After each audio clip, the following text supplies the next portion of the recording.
Hello बच्चा party, कैसे हैं आप सब। आई होप आप सभी अच्छे होंगे, आपकी पढ़ाई भी बहुत ही बढ़िया चल रही होगी। प्रीवियस वीडियो में ट्रांजिशन एलिमेंट्स की मैग्नेटिक प्रॉपर्टी के बारे में हमने बहुत ही बढ़िया तरीके से डिस्कस किया था। हमने वहां पर देखा था कि कौन से एलिमेंट या उनके आयंस डायमैग्नेटिक है या पैरामैग्नेटिक है, उनका मैग्नेटिक मोमेंट कितना है ना, उसके लिए फॉर्मूला क्या है। तो यह सब कुछ बहुत ही इजीली अच्छे से हमने वहां पर देखा था, बहुत ही बढ़िया तरीके से हमने डिस्कस किया था। ओके, चलिए अब आज हम पढ़ने वाले हैं नेक्स्ट प्रॉपर्टी ट्रांजिशन एलिमेंट्स की, और वो है फॉर्मेशन ऑफ कलर्ड आयंस, है ना।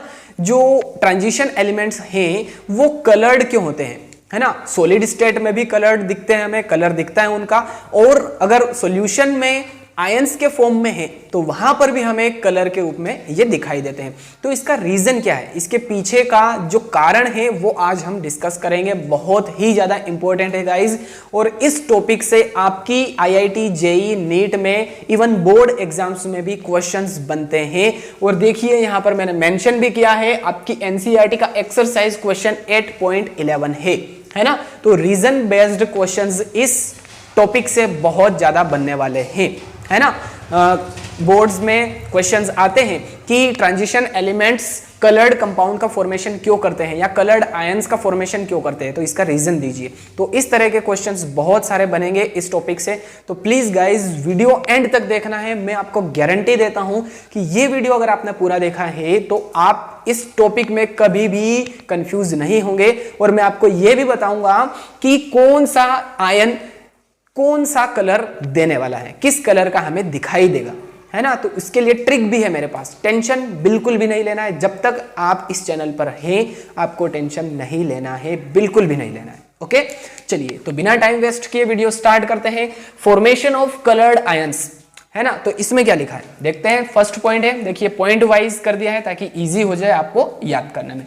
फर्स्ट पॉइंट लिखा है, the color of transition metal ions is due to partially filled n-1 d orbitals। देखिए ये बात तो हम स्टार्टिंग से करते आ रहे हैं, फर्स्ट लेक्चर से करते आ रहे हैं कि जो डी ब्लॉक एलिमेंट्स होते हैं, है ना, या ट्रांजिशन एलिमेंट्स कहते हैं। जो ट्रांजिशन एलिमेंट्स होते हैं उनकी डेफिनेशन में ही हमने पढ़ा था कि ट्रांजिशन एलिमेंट्स वो एलिमेंट्स होते हैं जिनमें n-1 d ऑर्बिटल इनकम्प्लीट भरा हुआ हो, है ना, पार्शियली फील्ड होना चाहिए n-1 d ऑर्बिटल, तो उन्हें हम ट्रांजिशन एलिमेंट्स कहते हैं। तो फर्स्ट पॉइंट यही है कि the colour of transition metal ions is due to partially filled n-1 d orbitals, है ना। जो ट्रांजिशन मेटल आयंस में हमें कलर दिखाई देता है तो वो कलर होता क्यों है, हमें कलर क्यों दिखाई देता है, क्योंकि यहां पर partially filled n-1 d orbitals present होते हैं, यानी कि अनपेयर्ड इलेक्ट्रॉन प्रेजेंट होते हैं,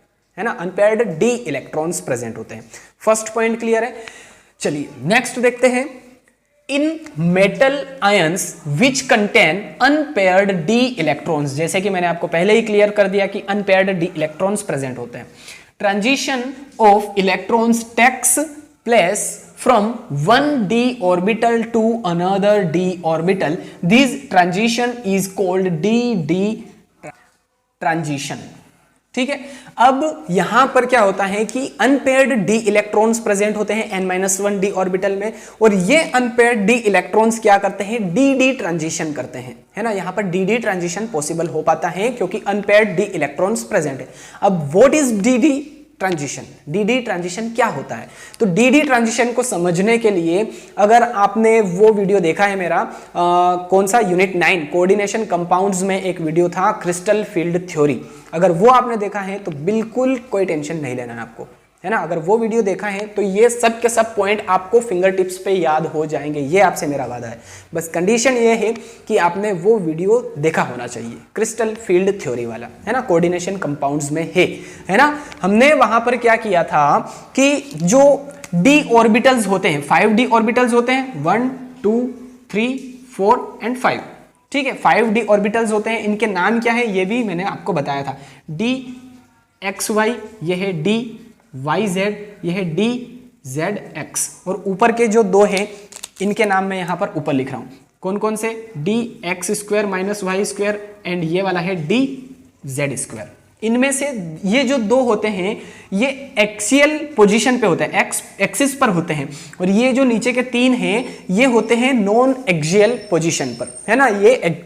ये एक्सिस पर प्रेजेंट नहीं होते हैं और ये एक्सिस पर प्रेजेंट होते हैं। तो हमने वहां पर ये जो डी ऑर्बिटल्स हैं इनकी स्प्लिटिंग की थी, याद है आपको, Eg और T2g ऑर्बिटल्स में। तो यहां पर जो होंगे वो Eg होंगे और यहां पर जो तीन ऑर्बिटल्स होंगे वो कौन से होंगे, T2g, है ना। ये एक्सिस पर प्रेजेंट होते हैं, है ना, यानी कि एक्सियल होते हैं, ऐसा लिख देता हूं मैं, एक्सियल। एंड ये क्या होता है, होते हैं नॉन एक्सियल। ठीक है, क्लियर है।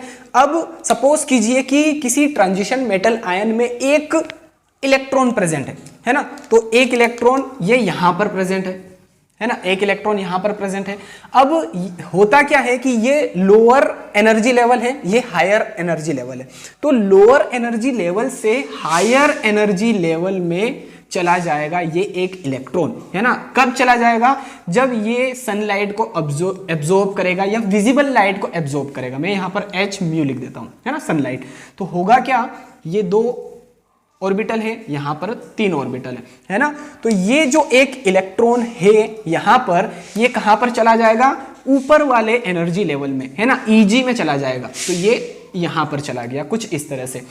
ठीक है, तो ये होता है डीडी ट्रांजिशन। डीडी ट्रांजिशन क्या होता है, ठीक है, डीडी ट्रांजिशन क्या होता है, मैं फिर से एक्सप्लेन कर दूं कि अगर एक इलेक्ट्रॉन है T2g में लोअर एनर्जी लेवल में, तो ये एक इलेक्ट्रॉन सनलाइट को एब्जॉर्ब करके या विजिबल लाइट को एब्जॉर्ब करके ऊपर वाले एनर्जी लेवल में चला जाता है, Eg में चला जाता है। तो देखिए एक d ऑर्बिटल से दूसरे d ऑर्बिटल में एक्साइट हो गया है या चला गया है, तो इसे ही हम कहते हैं dd ट्रांजिशन। ठीक है, dd ट्रांजिशन। ओके, क्लियर है dd ट्रांजिशन क्या है। ओके, तो थर्ड पॉइंट हम देखते हैं अब। During this transition it absorbs some radiation of visible light and reflects the remaining radiations in the form of coloured light. जैसे कि मैंने आपको पहले ही क्लियर कर दिया है कि इस ट्रांजिशन के दौरान, डीडी ट्रांजिशन के दौरान क्या होता है कि ये सनलाइट को या विजिबल लाइट को एब्जॉर्ब करके ऊपर वाले एनर्जी लेवल में चला जाता है, और जो कलर एब्जॉर्ब करता है वो फिर कॉम्प्लीमेंट्री कलर के रूप में रिफ्लेक्ट कर देता है ना। जो कलर उसने एब्जॉर्ब किया है उसका कॉम्प्लीमेंट्री कलर हमें मिलेगा। तो नेक्स्ट पॉइंट यही लिखा है, the colour of the ion is complementary to the colour absorbed by it, है ना। जो कलर इसने एब्जॉर्ब किया था उसका कॉम्प्लीमेंट्री कलर हमें मिलेगा। ठीक है, कॉम्प्लीमेंट्री कलर हमें मिलेगा, और फिर कॉम्प्लीमेंट्री कलर जो होगा उसी कलर का वो आयन या वो सॉलिड स्टेट में अगर कोई मेटल है तो वो हमें दिखाई देगा। ठीक है, जैसे कि एस और पी ब्लॉक के एलिमेंट्स जो होते हैं वो हमें कलर लेस दिखाई देते हैं, उनमें कोई कलर प्रेजेंट नहीं होता है।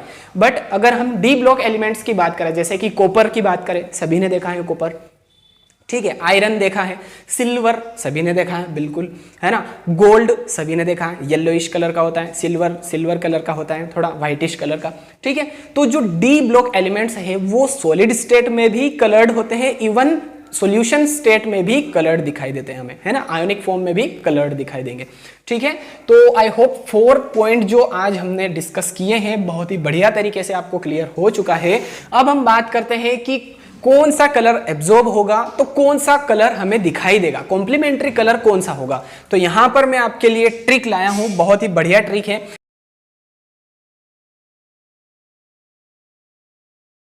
यहां पर मैं लिख रहा हूं रॉय यानी कि रेड, ऑरेंज, येलो, है ना, और यहां पर क्या होगा V, B and G, VBG यानी कि वॉयलेट, ब्लू, ग्रीन। ओके, चलिए अब सपोज करते हैं कि अगर ब्लू कलर जो है ये एब्जॉर्ब किया है किसी आयन ने, है ना, ब्लू कलर एब्जॉर्ब किया है किसी आयन ने, तो इसका कॉम्प्लीमेंट्री कलर कौन सा होगा, ऑरेंज। ये हमें दिखाई देगा, यानी कि ये इमिट करेगा, है ना। एब्जॉर्ब ब्लू कलर किया है एब्जॉर्ब, तो इमिट कौन सा कलर करेगा, ऑरेंज कलर करेगा, है ना। ऑरेंज कर सकता है, ऑरेंज रेड कर सकता है, ऑरेंज येलो कर सकता है ना। इसके आसपास मतलब कि सपोज करते हैं कि ग्रीन कलर एब्जॉर्ब किया है तो इसका कॉम्प्लीमेंट्री कलर है रेड, तो ये क्या करेगा, इमिट करेगा, ठीक है, तो आई होप क्लियर हो चुका है आपको अच्छे से कि कौन सा कलर एब्जॉर्ब करेगा, तो हमें कॉम्प्लीमेंट्री कलर कौन सा मिलेगा। तो आई होप ट्रांजिशन एलिमेंट्स में कलर क्यों हमें दिखाई देता है, या ट्रांजिशन मेटल आयंस में कलर हमें क्यों दिखाई देता है, कलर्ड कंपाउंड का फॉर्मेशन क्यों करते हैं, ये आपको बिल्कुल इजीली डायग्राम के थ्रू, एग्जांपल्स के थ्रू अच्छे से क्लियर हो चुका है, ऐसी मेरी उम्मीद है।